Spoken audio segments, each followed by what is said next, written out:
সংকল্পিতা পরিবারের এবারের কবিতার নৈবেদ্যতে আমাদের উপহার 6টি কবিতা। প্রথমে শঙ্খ ঘোষের কবিতা সুর সোহাগী, বলছেন কর্ষিনী বোস।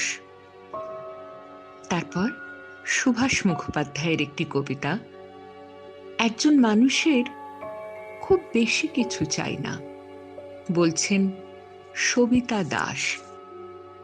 সুনীল গঙ্গোপাধ্যায়ের দুটি কবিতা আছে পরপর।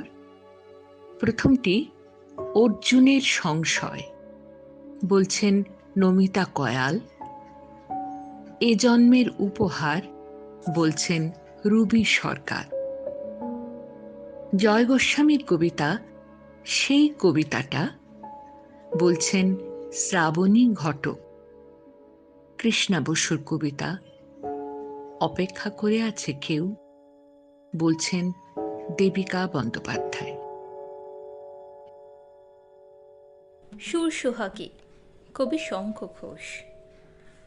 একটা কথা বলবো তোমায় আজকে বিকেল বেলা, থামাও তোমার খুনসুটি আর থামাও তোমার খেলা।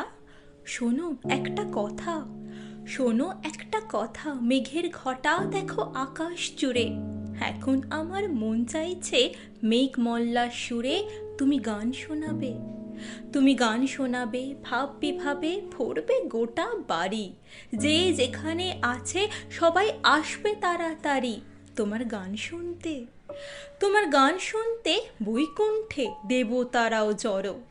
ভাবেন তাঁরা কেমন করে এমন গান যে করো। এমন সুর সোহাগী, এমন সুর সোহাগী এ বই রাগী এলেন কোথা থেকে। এই না ভেবে তোমার গানে আপ্লুত প্রত্যেকে করেন পুষ্পবৃষ্টি। করেন পুষ্পবৃষ্টি, সেই জিনিসটি কেমন যেটা জানো। আকাশ থেকে রূপোর রেখা মাটিতে ঝলকানো সে এক বাদল ধারা। সে এক বাদল ধারা আত্মহারা তোমার মাথায় ঝরে। আজ বিকেলে তাই তো সবাই বলছি সমস্বরে, তুমি গান গেয়ে যাও, তুমি গান গেয়ে যাও, গান গেয়ে যাও, গান গেয়ে যাও। একজন মানুষের খুব বেশি কিছু চাই না, কবি সুভাষ মুখোপাধ্যায়। একজন মানুষের খুব বেশি কিছু চাই না, তার চাই একজন বন্ধু আর একজন শত্রু। একজন মানুষের চাই অনেক দূরে যাওয়ার একটা পায়ে চলার পথ। তার চাই একজন মা, যিনি অনেক দিন বাঁচবেন, যার খুব দয়ার শরীর। একজন মানুষের চাই সকালবেলার একটা কাগজ, চাই একটি গ্রহ পৃথিবী, মহাশূন্যে যাওয়ার একটি পথ, আর দ্রুতগতির একটা স্বপ্ন। এসব এমন বেশি কিছু নয়, বলতে গেলে কিছুই নয়। একজন মানুষের খুব বেশি চাই না, তার চাই শুধু একটিমাত্র বর, কেউ তার প্রতীক্ষায় থাকবে। অর্জুনের সংশয়, কবি সুনীল গঙ্গোপাধ্যায়। এরপর অর্জুন বললেন, হে বাসুদেব, তুমি এইক্ষণে আমাকে যে বিশ্বরূপ দর্শন করালে, তা কি অন্য কেউ দেখতে পেয়েছে? কৃষ্ণ বললেন, না, আর কেউ অধিকারী নয়। দেখো না, তোমার রকম সকম দেখে দুপক্ষেরই যুযুধান সবাই বিস্ময় বোধ করছে। অর্জুন বললেন, তুমি কৌরব সভাতেও একবার এই রূপ দেখিয়েছিলে শুনেছি। কৃষ্ণ বললেন, তা বটে, তখন প্রয়োজন হয়েছিল। অর্জুন বললেন, তখন কেউ কি বলেছিল এ তোমার জাদুর খেলা? কৃষ্ণ সহাস্যে বললেন, তা কেউ বলতেই পারে, আমি তো এ বিশ্বের শ্রেষ্ঠ জাদুকর। এই মহাবিশ্ব তো জাদুর খেলা। এই যে প্রস্তুতি, সামান্য ক্ষুদ্র বীজ থেকে বনস্পতি, চাঁদের অদৃশ্য টানে সমুদ্রের জোয়ার, এও কি নয় মহাভোজবাজি? নাও নাও, আর দেরি করো না। অর্জুন বললেন, আমার শেষ প্রশ্ন, তুমি তোমার অতুলনীয় জাদু বলে সমস্ত মানুষকে নিরস্ত্র করে দিতে পারো না? তাহলে তার যুদ্ধের প্রয়োজনই হয় না, বন্ধ হয়ে যাবে সব রক্তক্ষয়, এই আত্মীয় হনন।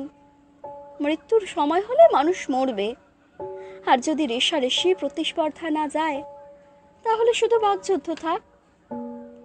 কৃষ্ণ বললেন, কোনো প্রশ্নই শেষ প্রশ্ন নয়, সব প্রশ্নের উত্তরও পাওয়া যায় না। তোমার মন থেকে আমি এই প্রশ্ন মুছে দিচ্ছি। যারা যুদ্ধ করে তারা এত প্রশ্ন করে না, নিজের বিবেকের কাছেও না। সেই কবিতাটা কবি জয় গোস্বামী। সেই কবিতাটা বজ্জাত। সংশোধন করার জন্য যেই না কবিতাটার একটা জায়গা কেটেছি, অমনি সেই ফাঁক দিয়ে একটা গাছ ডাল বাড়িয়ে দিয়ে বলল, কিরে আম কুড়তে যাবি না?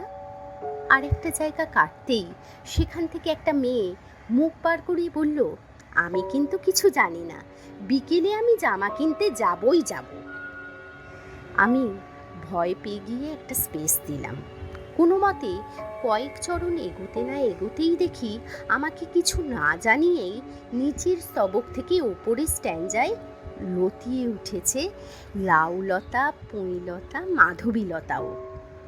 ওপরের থেকে ঝরে পড়ছে ঝুপঝুপ সাদা লেবু ফুল। গন্ধে মাথা ঘুরে যাচ্ছে। তাড়াতাড়ি নিচের স্তবকেরও দুটো শব্দ কাটতেই সেখানে একটা জানলা ফুটে গেল। জানলার বাইরে মাঠ আর মেঘ ফুটল। মেঘে ফুটে গেল তারা। এদিকে বকুনের জন্যে আনা তুলোর তৈরি 3টে ভালুকছানা জ্যান্ত হয়ে জানলা দিয়ে নেমে চলে যেতে থাকলো মাঠের দিকে। এই রে, এক্ষুনি তো বকুন ওদের খুঁজে না পেয়ে মহা অনর্থ করবে। ভয় পেয়ে আমি কারেকশন বন্ধ করে কবিতাটা যেমনকে তেমনই রেখে দিলাম টেবিলে। রেখে স্নান করতে গেলাম। এসে দেখি ততক্ষণে ভালুকছানারা ফিরে এসে কবিতাটার মধ্যে একটা কাঠের বাড়ি বানাতে শুরু করেছে।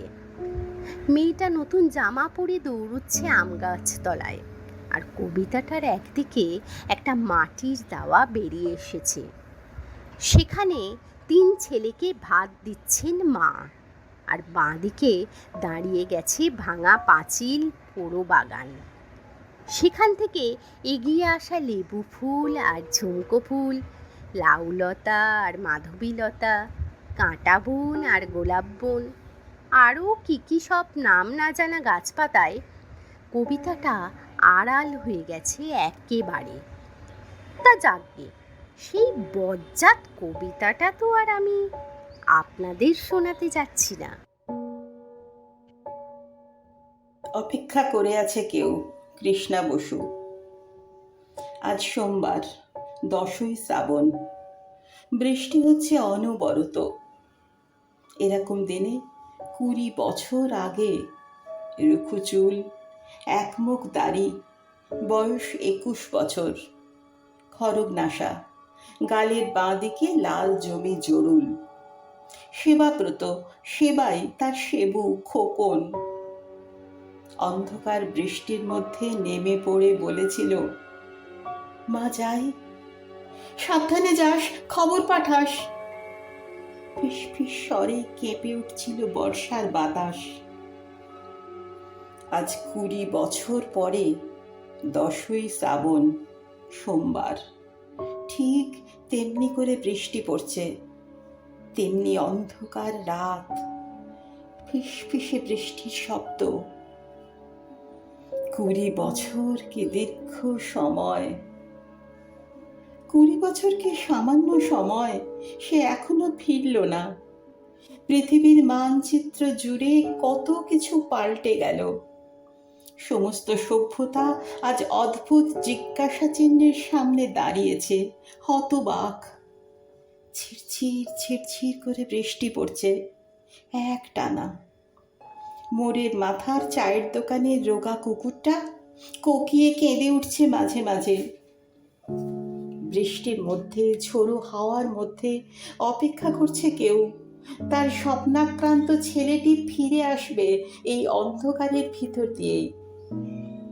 বর্ষার ঝোড়ো বাতাসে কড়া নড়ে উঠল কি, যাই বলে সাড়া দেয় উদ্গ্রীব মমতা। সত্যি কি অপেক্ষা করে আছে কেউ আজও?